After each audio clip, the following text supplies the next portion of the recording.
Hello friends, आज आपके साथ इस वीडियो में हम चर्चा करेंगे। सबसे पहले इक्विटी मार्केट की तो हम करेंगे ही करेंगे, लेकिन इक्विटी मार्केट को जो धूल चटाई है वो चटाई है कमोडिटी मार्केट ने। और कमोडिटी मार्केट ने जो 2025 के अंदर रिटर्न्स दिए हैं वो काबिल तारीफ हैं।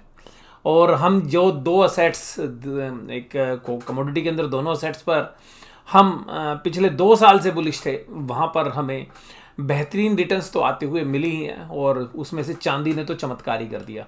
तो चांदी का चमत्कार इस हफ्ते देखने के लिए मिला। अब चांदी का चमत्कार देखने के लिए मिला तो बहुत सारी खबरें आपको सोशल मीडिया पे, मीडिया में जो है देखने के लिए मिल रही हैं।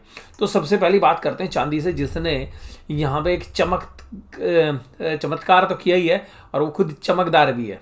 तो चमकदार चांदी का चमत्कार, तो चमकदार चांदी का क्या जो चमत्कार रहा है, उसके बाद बहुत सारे जो व्यूअर्स हैं वो हमसे सुनना चाहते हैं कि जी आपका चांदी पर क्या व्यू है, क्योंकि आप लॉन्ग टर्म में बुलिश हैं चांदी के ऊपर। और अभी देखिएगा चांदी में 2,41,000 के भाव आ गए हैं। देखिएगा अब 2,41,000 के भाव पर चांदी में बहुत बड़ी जो दुनिया है वो बुलिश है 2,41,000 पे। और हम तकरीबन 85,000 से 90,000 जब केजी का भाव हुआ करता था हम तब से बुलिश हैं। तो यहाँ से लेके यहाँ तक की इस जर्नी में हम बीच बीच में, पर्सनली मैं बोलूँ तो हमने ट्रेड भी किए। और जहाँ तक हमने अपनी एजुकेशनल वीडियो में जो चर्चा की थी, तो हमारा मानना ये था कि चांदी और सोना दोनों एक बेहतरीन रिटर्न्स देंगे। और सिल्वर में जो हमारी इन्वेस्टमेंट थी वो लगभग 68,000 पर 10 ग्राम के आसपास से थी, तो वहाँ पर भी एक बेहतरीन रिटर्न्स। अगर हम पिछले अपने 2 साल अभी पूरे नहीं हुए, 1.5 से 2 साल के बीच का डिफरेंस है। डिफरेंट टाइप्स पर जब हमने इन के बारे में बात की थी, आपसे भी चर्चा की थी। बट हालांकि आपसे इतनी चर्चा हमारी नहीं होती है इन मेटल्स के बारे में, लेकिन हमारे जो अल्फा मेंबर्स वाले जो ग्रुप्स हैं उसमें हम एजुकेशनल वीडियो लगभग अब हर हफ्ते ही जो है उसका अपडेट आपके साथ शेयर करते हैं। तो यहाँ पर देखिएगा जो चांदी में हुआ है वो चमत्कार है। और चमकदार चांदी का जो चमत्कार है वो सब आपने देखा इस हफ्ते। और जब इस सप्ताह के दौरान और पूरे साल भर के दौरान 150% से ज़्यादा की जो चांदी रिटर्न्स आई हैं वो काबिल तारीफ है। अब यहाँ पर बहुत सारे जो व्यूअर्स हैं उनको देखिए कुछ खबरें सुनने के लिए मिल रही होंगी। सबसे पहली एक खबर मिल रही है जो है सैमसंग जो कंपनी है, वो सैमसंग ने एक दावा किया है कि देखिएगा वो अपनी जो इलेक्ट्रिकल व्हीकल्स के लिए जो बैटरी थी वो लिथियम आयन बैटरी की जगह दूसरी बैटरी को यूज़ कर सकते हैं। और उन्होंने एक रिसर्च की है जिससे बैटरी जो है तकरीबन 5 से 10 मिनट में चार्ज हो जाएगी फुल, जबकि लिथियम आयन बैटरी में कम से कम आधा घंटा जो है मान के चलिएगा कि लगता है। तो जो सिल्वर है, जैसा हम पहले से आपके साथ बता रहे हैं कि इलेक्ट्रिसिटी का गुड कंडक्टर है। अब ये अगर 1 किलो चांदी मान लीजिएगा अगर ईवी में लगती है और ये टेक्नोलॉजी पूरी ईवी इंडस्ट्री के अंदर आती है, तो आप समझ सकते हैं कि चांदी की कितनी बड़ी डिमांड जो है आने वाले समय में होगी। ऐसा सोशल मीडिया पे चल रहा है। अभी देखिएगा इसके बारे में कोई टेस्टिंग नहीं हुई है, उसके अंदर क्या प्रॉब्लम्स आएंगी वो किसी को नहीं पता है, क्या वो फिजिबल है। मान लीजिएगा अगर एक गाड़ी के अंदर अगर 2,41,000 की, मान लीजिएगा अगर आज की डेट में हम 10 लाख की गाड़ी को भी पकड़ें और 2,41,000 की तो अगर चांदी ही लग जाएगी, तो गाड़ी अगर 10 लाख रुपए की बाज़ार में बिक रही है, जिसमें कि 2.5 से 3 लाख रुपए के, मैं मान के चल रहा हूँ अगर 10 लाख की गाड़ी है, छोटी गाड़ी की बात करें तो 2.5 से 3 लाख तो जो है टैक्सीज और प्रॉफिट ही होते हैं मैन्युफैक्चरर्स के या डिस्ट्रीब्यूटर्स के। तो यानी कि तकरीबन 6.5-7 लाख रुपए की गाड़ी में अगर 2,41,000 की सिल्वर डालेंगे तो वो फिजिबली पॉसिबल नहीं है। हालांकि जो महंगी गाड़ी हैं 25 लाख 30 लाख वाली, वहाँ पे हो सकता है, लेकिन वहाँ पर फिर एफिशिएंसी को इंक्रीज़ करने के लिए एक बैटरी से काम नहीं चलेगा, तो 2 kg चांदी लगेगी। तो कहने का मतलब है कि छोटी गाड़ी में इसकी फिजिबिलिटी नहीं है, इसकी टेस्टिंग हुई नहीं है अभी। लेकिन ये चीज़ जो है सोशल मीडिया में जो है इस चांदी के प्राइस को मूव करने के लिए खूब चल रही है। तो ये खबर एक, हालांकि हमारे पास, हालांकि हमने तो प्रॉफिट बुक कर लिया, पार्शली किया था, अभी हमने कम्प्लीटली एग्जिट कर लिया है। तो यहाँ पर हमारा ये मानना है कि जब इस तरीके के राइज आते हैं, जैसे स्पेशली फ्राइडे में, तो यहाँ पर जो इस तरीके की खबरें हैं वो आपको एक पॉजिटिव जो है इंडिकेटर दे रहे हैं। और जनरली जब कभी रन होता है ना, उसके पीछे न्यूज़ होती है। अगर कोविड में भी बाजार टूटे थे ना, तो आप लोग समझते हैं कि नेगेटिविटी बहुत ज़्यादा थी। तो बड़े प्लेयर्स को पता होता है कि कहाँ पर क्या न्यूज़ प्लॉट करनी है। मैं, ऐसा नहीं है कि मैं बेरिश हूँ सिल्वर में, बट मैं अभी अपने मुद्दे पर बात करूंगा आपसे। तो चांदी की बात में अगर हम देखें तो चांदी ने चमत्कार किया। इस न्यूज़ का बहुत असर रहा है। और देखिएगा, रिटेल इन्वेस्टर्स या पब्लिक का पैसा निकालना कोई आसान काम नहीं है किसी पर्टिकुलर असेट्स में। तो एक असेट्स जो है बैठ। दूसरी खबर चाइना से। चाइना ने देखिएगा इसको एक क्रिटिकल मेटल बोल दिया, और जो हम पीछे भी चर्चा करते रहे। और 1 जनवरी 2026 से चाइना से एक्सपोर्ट इम्पॉसिबल हो जाएगा लगभग। यानी कि चाइना की जो छोटी कंपनी मैन्युफैक्चरिंग कर रही है, यानी कि जो सिल्वर निकल रही है, जो प्रोडक्शन में आ रही है उनके, उसको विदेशों में बेचने के लिए सब जो कंपनी बड़ी साइज़ की हैं केवल वही बेच पाएंगी, जो छोटी कैपेसिटी के नहीं। तो तकरीबन 70 to 80% कंपनीज एक्सपोर्ट के लिए एलिजिबल नहीं है, और जो एलिजिबल हैं उनको भी हर लोट के लिए चाइना की गवर्नमेंट से परमिशन लेनी पड़ेगी। ऐसी चीज़ें जो है बताई जा रही हैं। तो ये दूसरा रीज़न है कि जिसकी वजह से चांदी जो है बकती हुई नजर आई है। लेकिन ये खबर भी जो है तकरीबन 1.5 महीने पुरानी है। तीसरी जो खबर आ रही है वो आ रही है डेटा सेंटर्स की। देखिएगा, जो डेटा सेंटर्स हैं वो एआई के मेजर टूल्स हैं, और वहाँ पर अगर सोलर से आपने एनर्जी देनी है तो सोलर पैनल में जो है चांदी की खपत रहने वाली है। तो ये भी कोई चीज़ नई नहीं थी, बट ये सारी चीज़ें अगर कलेक्टिवली देखेंगे तो आपको एक पॉजिटिव फील कराएंगे कि भाई चांदी खरीद लो, नहीं तो आप पीछे रह जाओगे। इन सब के बीच में देखिएगा, जो डेटा सेंटर वाला जो बिज़नेस है उसमें अभी चाइना पिछड़ा हुआ है, लेकिन उसको पता है कि आगे एनर्जी में काम होना है और चांदी एनर्जी जनरेट करने में काम करेगी। तो ये कुल मिलाकर ये तीनों की तीनों जो चीज़ें हैं ये पॉजिटिव हैं। लेकिन क्या ये इतनी पॉजिटिव है कि चांदी पिछले एक हफ्ते के दौरान, हम एक ऐसे चल पूरा महीना लेते हैं, पूरे महीने के दौरान 40% से ज़्यादा चल जाए एक ही महीने के अंदर? ये चीज़ें एक महीने पहले भी थी, हालांकि ये जो सैमसंग वाली खबर है 16 तारीख को आई है।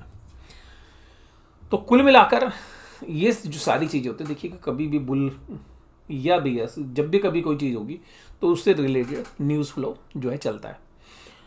क्या सिल्वर का टॉप बन गया है? ऐसा मुझे नहीं लगता है। सिल्वर में अभी और पोटेंशियल्स हैं, और जिस तरीके से इंडस्ट्रियल मेटल है, हमें लॉन्ग टर्म में अभी भी बुलिश व्यू लग रहे हैं, इसमें कोई डाउट नहीं है। क्या सिल्वर से एग्जिट कर लेना चाहिए? मैं ये तो नहीं कहूँगा कि सिल्वर से पूरा एग्जिट कर लेना चाहिए, लेकिन आपको फूक फूक के कदम रखना चाहिए। अब जो नया पैसा आएगा वो 85,000 या 90,000 पे नहीं आ रहा, वो 2,40,000 पे आएगा या 2,20,000 पे आएगा। तो वहाँ से जो लोग फंसेंगे ना, उनको निकलने का समय नहीं मिलेगा। मान लीजिएगा चांदी अपने भाव से दोबारा से 20% करेक्ट हो जाए और 2 लाख रुपए के आसपास आ जाए, और वहाँ पर 6 महीने का समय बिता दे, तो आप ये समझिएगा कि जो लीवरेज मनी है वो सब जो है तबाह हो जाएगी। तो अल्टीमेटली जिनके पास भी अपना पैसा है भैया, सोच समझ के लगाएं। निवेश करने से पहले अपने फाइनेंशियल एडवाइस सलाह लें। और ये बात समझिएगा, देखिएगा इसमें एडवाइज़र भी कुछ नहीं कर सकता आज की डेट में। तो जिस तरीके से सिल्वर में पोजीशनिंग है और स्मार्ट मनी जो प्ले कर रही है, स्मार्ट मनी प्ले कर रही है, ध्यान रखिएगा, मैं फिर बोल रहा हूँ, स्मार्ट मनी कुछ ही पलों के अंदर एक असेट्स क्लास को दूसरी का असेट्स क्लास में बदल देती है, तीसरी जगह पर जाके हेज कर लेती है, और कंट्री बदलने में भी टाइम नहीं लगता, क्योंकि सब चीज़ें आपको पता है सब ऑनलाइन काम होते हैं। तो एक असेट से दूसरी असेट्स क्लास में और एक कंट्री से दूसरी कंट्री में बदलने में समय नहीं लगता है। तो यहाँ पर समझिएगा कि जो ह्यूमन टेंडेंसी है वो अब इस तरीके से लग रही है कि सबको ऐसा लगता है कि चांदी का भाव 3 लाख हो जाएगा। होगा, हमें भी लगता है कि वो होगा, क्योंकि फंडामेंटल्स मजबूत है। लेकिन जिस स्पीड से भी चांदी चली है, यहाँ पर जरूर से ज़रूर मुझे जो लगता है कि एक जो है बाजार एक झटका देगा, और उसके अंदर जितनी लीवरेज पोजीशंस हैं उनको काट देगा। तो जो तेज़ी की लीवरेज पोजीशंस हैं उनको संभल के रहने की ज़रूरत है, क्योंकि देखिएगा लालच की माँ पकौड़े खाती है। तो अब अगर आप मेरे से 85,000 90,000 के आसपास या इवन 1,20 के आसपास भी पूछते तो मैं कहता हाँ भाई, यहाँ पर तो थोड़ा सा इंटरेस्ट बनता है, वैल्यू बाइंग बनती है। क्या आप 2,41,000 रुपये चांदी में तेज़ी बनाना चाहूँगा? मैं तो बिल्कुल नहीं बनाना चाहूँगा, क्योंकि देखिएगा यहाँ पर रिस्क रिवार्ड जो है हमारे फेवर में नहीं है। और ये जो मनी है, देखिएगा जब चीज़ें तेज होती है ना, तो उसके हिसाब की न्यूज़ प्लॉट होती है पूरे बाजार में, और जब जो गिरावट होती है, जब भी कभी भयंकर गिरावट होती है, तो उसके संदर्भ में एक नेगेटिव खबरें चलाई जाती हैं। तो यहाँ पर अभी जिस तरीके से चांदी में जो राइज आया है, इसमें मेजर रीज़न क्या था, जो शायद आपको बहुत सारे सोशल मीडिया पे या जो न्यूज़ चैनल्स हैं वहाँ पर उसकी खबर आपको नहीं मिलेगी। मैं आपको उसके बारे में थोड़ा सा संक्षिप्त में बताता हूँ। देखिएगा, चाइना का जो सबसे बड़ा प्रोड्यूसर, जो सिल्वर का जो सबसे बड़ा प्रोड्यूसर है वो मैक्सिको है। उसके बाद चाइना आता है, फिर बाकी कंट्रीज़ हैं। तो जो मैक्सिको है उसके साथ जो जिस कंपनी के साथ सैमसंग ने टाई अप किया है वो भी एक बिल्कुल ऐसा समझ लीजिए कि सिख कंपनी थी, उसने अपने बिजनेस सेट कर रखे थे। तो इन्होंने जो कॉन्टेक्ट्स किया है, तो जो भी सिल्वर निकलेगी और इसके अलावा जो भी मेटल्स निकलेगा उसको सैमसंग खरीदेगा। तो अल्टीमेटली उसकी फंडिंग भी जो है उन्होंने की है।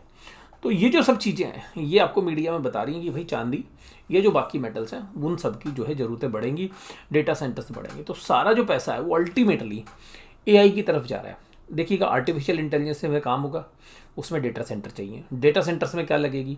पावर लगेगी। पावर जो लगेगी उसके लिए आप सोलर लगाएंगे, सोलर के अंदर क्या लगेगी? चांदी लगेगी। एक स्टोरी हो गई। तो कुल मिलाकर जो ग्लोबल मनी है वो एआई की तरफ शिफ्ट कर रही है। दूसरा क्या है कि वर्ल्ड में करेंसी नोट छप रहे हैं। अब वर्ल्ड में सारी कंट्रीज़ ने लिक्विडिटी छोड़ दी और सब जो है करेंसी नोट छापने की तर्ज पर जो है आ गए हैं दोबारा से। तो जो लिक्विडिटी है वो उसको पता है कि जो करेंसी नोट छट रहे हैं वो फिएट मनी, उसके पीछे तो बैकिंग कुछ है नहीं, जिसकी वजह से जो प्रीसियस मेटल्स हैं, सो गोल्ड और सिल्वर, वहाँ पर पैसा शिफ्ट हो रहा है। और जो बाकी कोर मैन्युफैक्चरिंग बिजनेसेस हैं वहाँ पर पैसा नहीं आ रहा है। तो अल्टीमेटली जो सिल्वर के अंदर जो ये पूरी स्टोरी ड्रॉ की गई है वो वास्तव में लॉन्ग टर्म के अंदर बुलिश है। हम भी मान के चलते हैं कि सिल्वर अभी और नई ऊंचाइयाँ छुएगा, लेकिन जो इस समय शॉर्ट टर्म्स में जो चीज़ें आई हैं, ये बड़े जो हेज फंड्स हैं, जो स्मार्ट मनी है, उन्होंने ये प्ले किया है। और मैं अब उस मुद्दे पर आता हूँ जो लास्ट बात मैंने आपके साथ बोलनी थी कि जिसका सोशल मीडिया में जिक्र नहीं है। देखिएगा, जो एफएनओ ट्रेड्स होते हैं, फ्यूचर्स एंड ऑप्शंस में ट्रेड्स होते हैं, वो ट्रेड कैरी होते हैं। मान लीजिएगा आपने एफएनओ में मंदी बनाई, चलो आपकी मंदी जनवरी के महीने की थी, आपने फरवरी में डाल दी, फरवरी में रोल ओवर करके मार्च में कर दिया। लेकिन जो पूरे साल भर के अंदर सिल्वर की मंदी बनी और सिल्वर का प्रोडक्शन आज भी डिमांड से कम है, तो अल्टीमेटली जो पूरे महीने की मंदी है, जो एफएनओ की जो पोजीशंस हैं, वो स्पॉट मार्केट के अंदर पूरे साल की जितनी भी शॉर्टेज है एफएनओ के अंदर, वो जनरली कैरी हो जाती है, अक्सर दूसरे साल में भी चली जाती है। लेकिन ज़्यादातर ट्रेड उसी साल में क्लोज करने पड़ते हैं। तो जो बड़े ट्रेडर्स हैं वो उसमें भी कुछ जो साल भर की क्लोजिंग है उसको भी पोस्टपोन कर देते हैं अगले साल में। लेकिन इस समय जब साल भर की जो डिलीवरी सेटलमेंट की लास्ट डेट थी, क्योंकि देखिएगा अभी हमारे यहाँ तो सिल्वर की सेटलमेंट हो चुकी है, लेकिन जो सिल्वर की एक्सपायरी है वो कोमेक्स के अंदर सोमवार को है। तो और यहाँ पर लास्ट डे तक, गोल्ड में देखिए 31 तारीख तक काम चलना है, लेकिन यहाँ पर जो सेटलमेंट होनी थी कि भाई जिसको भी डिलीवरी लेनी है उसको डिलीवरी दी जाए, और स्पॉट मार्केट के अंदर जितनी शॉर्टेज थी साल भर की वो सब रिकवर होने के लिए आ गई। और यही रीज़न है कि शाम रात को 10 बजे हमारे यहाँ पे जब हमारे बाज़ार जो है खुले हुए थे लेकिन स्टॉक मार्केट बंद हुए थे, तो 2 घंटे हमारे पास M6 में काम हो रहा था। उस समय पर जो हम तो लगभग 12 बजे तक काम करते हैं, 11:55 तक, तो यहाँ से जो डिलीवरी सेटलमेंट की जो टाइमिंग थी वो 1:30 बजे तक थी कोमेक्स के अंदर। तो जो डिलीवरी सेटलमेंट थी, जितनी शॉर्टेज थी, क्योंकि एक तो प्राइस राइज हो रहे थे और दोबारा से जो नीचे से जो सटोरियों की जो स्मार्ट मनी थी वो फ्यूचर्स के प्राइस को तो कैरी कर ही रही थी, और जिन लोगों ने भी अपनी लॉन्ग पोजीशंस एफएनओ में बनाई थी वो सब डिलीवरी की डिमांड करने लग गए। और रीज़न ये, क्योंकि देखिए वो अपनी पोजीशंस को फॉरेक्स में हेज कर लेंगे, जैसे मैंने कहा स्मार्ट मनी कर दिया, तो उन्होंने स्पॉट मार्केट में माल खरीदना शुरू कर दिया, बोले हमें डिलीवरी दो, हमें डिलीवरी दो। अब वो जो कॉमेक्स के अंदर जो सिल्वर की जो सप्लाई थी, जो सिल्वर की जो इन्वेंट्री रखते हैं, तो जो मिनिमम लेवल्स है उसके नीचे चली गई। तो अल्टीमेटली जब वो उसके मिनिमम लेवल के नीचे चली गई, जो बफर स्टॉक था उसके नीचे चली गई, तो अल्टीमेटली एक जो बेहिंतहा तेजी सिल्वर के अंदर हुई। अब ये तो थी बात सिल्वर में तेजी की। अब बात यह है कि सिल्वर का जो बवाल है वो कब तक करेगा काम। तो देखिएगा, सिल्वर का जो बवाल है वो अभी तेजी में है, लेकिन किसी भी समय आप ये ध्यान रखिएगा, क्योंकि ये हेज मनी है, स्मार्ट मनी है, एक कंट्री से दूसरी कंट्री पे मूव करते हैं। मुझे ऐसा लगता है इसमें कम से कम जो 40,000 रुपये का भाव है, और कॉमेक्स में देखिएगा $79 पे जो है ये ट्रेड कर रही है, और यहाँ से बहुत लोग अब आपको 93, 94 के लेवल्स देंगे। मैं भी मान रहा हूँ कि उन डॉलर्स पर जाएगी, उन प्राइस पर जाएगी, लेकिन मुझे पर्सनली ऐसा लगता है, हालांकि मेरा पिछले हफ्ते भी यही मानना था कि यहाँ पे कभी भी प्रॉफिट बुकिंग आ सकती है। तो अब यहाँ समझिएगा, जिनकी भी लीवरेज पोजीशंस हैं, जो MCX में तेजी करके बैठे हैं, वो इस बात को समझ लीजिएगा, यहाँ से कभी भी सिल्वर, क्योंकि बड़ी चंचल है, कभी भी, मैं पिछले हफ्ते मेरा मानना था 5-15% से लेकर 15% की करेक्शन हो सकती है, लेकिन मेरा मानना है 5% छोड़िए, अब तकरीबन 10% से लेके और 25% तक की करेक्शन कभी भी सिल्वर में हो सकती है। तो सिल्वर के अंदर लॉन्ग टर्म के जो ट्रेडर्स हैं वो तो अभी भी बुलिश उनको रहना चाहिए, लेकिन शॉर्ट टर्म के अंदर हमें ऐसा लगता है कि 10 से 25% की करेक्शन आ सकती है, क्योंकि स्मार्ट मनी स्मार्ट तरीके से मूव करती है। जब वो बेचने पर आएगी तो आप ये समझिएगा कि जो लीवरेज पोजीशंस हैं सिल्वर के अंदर वो कटाकट, जैसे अभी मंदी की पोजीशन कटी है वैसे तेजी की पोजीशंस भी कटती हुई नजर आएंगी। तो अभी हमें लगता है कि सिल्वर के अंदर काफ़ी बड़ी चीज़ हो गई है, बहुत सारी पॉजिटिव न्यूज़ हैं, उन पॉजिटिव न्यूज़ के दम पर प्राइस राइज हुआ है। लेकिन ये न्यूज़ जैसे ही शेयर का प्राइस या कमोडिटी का प्राइस टूटने लगता है फिर आपको देखिएगा नेगेटिविटी भी आनी शुरू हो जाएंगी। और दूसरी सबसे खास बात ये कि जब आप सिल्वर में इन्वेस्टमेंट करते हो तो तकरीबन 1 से 1.5% का खर्चा इसमें सिल्वर ETF में भी आपका होगा। क्यों होगा? क्योंकि जो सिल्वर आप ले रहे हैं उसके लिए आपको वो प्रॉपरली जो है स्टोर करनी पड़ेगी, और उस स्टोर की जो कॉस्ट है वो गोल्ड की तरह नहीं है कि छोटी क्वांटिटी में, तो इसके लिए स्पेस बड़ा चाहिए। तो आप अगर टनों के हिसाब से चांदी लेंगे तो उसके हिसाब से वेयर हाउस भी आपको चाहिए। तो अल्टीमेटली जो ETF के अंदर जो खर्चा आता है 1 से 1.5% का जो खर्चा है वो तो आपको वेयर हाउस का भी बेयर करना पड़ेगा। तो लॉन्गर टाइम फ्रेम के अंदर जो जेन्युइन इन्वेस्टर्स हैं वही रहेंगे। तो मुझे पर्सनली ऐसा लगता है कि यहाँ पे जो स्मार्ट मनी है उसने यहाँ पे चेज़ किया है, और जो कॉरपोरेट्स हैं वो लॉन्ग टर्म सिल्वर के कॉन्ट्रैक्ट्स कर रहे हैं। उसको देखते हुए जो सटोरी हैं, बड़े सटोरी हैं, जो बड़ी स्मार्ट मनी है, उसने यहाँ पे प्राइस को चेज़ किया है। तो मुझे लगता है कि कम से कम 20,000 से लेके 30 से 35,000 तक के भाव आपको सिल्वर में टूटते हुए नज़र आ सकते हैं। तो जो मेरा मानना है, मैं तो देखिएगा 20% से 25% की कह रहा हूँ, तो यहाँ पर कभी भी करेक्शन हो सकती है। हालांकि उन करेक्शन के बाद अगर आपके फाइनेंशियल एडवाइज़र आपको एडवाइस करते हैं तो उन करेक्शन के बाद जो हिम्मत करके लॉन्ग टर्म का विजन रखते हुए बाय करने की चेष्टा करेंगे, उनको लगता है मुझे कि आने वाले समय में उनके पैसे बन सकते हैं। तो ये थी सिल्वर की सारी कहानी। और सिल्वर में जो शॉर्टेज थी वो पूरे साल भर की जो शॉर्ट पोजीशंस थी FNO के अंदर वो सब कवर होती हुई नजर आई, क्योंकि साल की क्लोजिंग में हम कैलेंडर ईयर की बात कर रहे हैं, क्योंकि विदेशों में कॉमिक्स में कैलेंडर ईयर के हिसाब से साल चलता है। हमारे यहाँ पे जो है जैसे अप्रैल से मार्च चलता है, वहाँ पे जनवरी से दिसंबर, और उसके बाद ही ये सारी चीज़ें पॉजिटिव प्लॉट चल रही थी। और देखिएगा मुझे चार्ली मंगर की एक बात याद आती है, वो कहते थे कि जब भी कोई बुल मार्केट के अंदर बबल बनता है, हालांकि वो बबल लाइक सिचुएशन नहीं, बट हाँ शॉर्ट टर्म का बबल हम जरूर कह सकते हैं इसको। तो जब भी कोई बबल बनता है तो जो बुल मार्केट के बड़े प्लेयर्स होते हैं वो हमेशा एक ही बात कहते हैं, इस बार की तेजी अलग कारणों से है, अलग रीज़न से है, इसलिए इस बार करेक्शन नहीं आएगी या इस बार जो है बबल नहीं फूटेगा।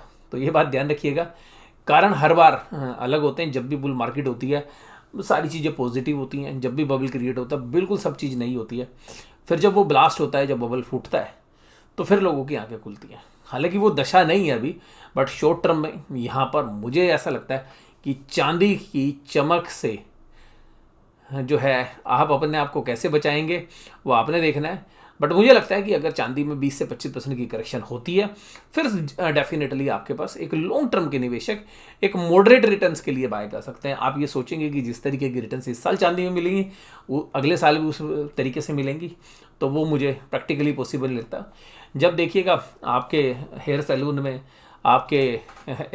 आपकी जहाँ पर आप जो है प्रोविजनल स्टोर पर सामान खरीदने जाते हो, ग्रोसरी लेने जाते हो, वहाँ पर अगर चांदी की बातें होने लग जाएं, आप जिस बस में या जिस मेट्रो में ट्रैवल कर रहे हैं वहाँ पर सिल्वर की बात होने जाए, जहाँ पर सोशल गैदरिंग होती है वहाँ सब चांदी की बात करने लग जाए, तो ये समझिएगा कि जब इस तरीके का विजडम लोगों के अंदर आने लग जाए और एक मास जो है वो किसी पर्टिकुलर असेट्स को चेज़ करने लग जाए, तो आप समझ लीजिएगा कि वो जो चीज़ें हैं वो फंडामेंटल वैल्यू से शॉर्ट टर्म्स के अंदर जो है ओवर प्राइज्ड है। तो इसी वजह से हमने देखिए अपनी सिल्वर में एक बार प्रॉफिट बुकिंग कर लिए, और सिल्वर में अगर 20 से 25% की करेक्शन आएगी तो हम दोबारा से खरीदने की चेष्टा कर सकते हैं। डिस्क्लोजर क्लियर है, हमारी सिल्वर के अंदर जो है इस समय पर MCX में दोनों साइड की पोजीशन है, शॉर्ट लॉन्ग दोनों हैं।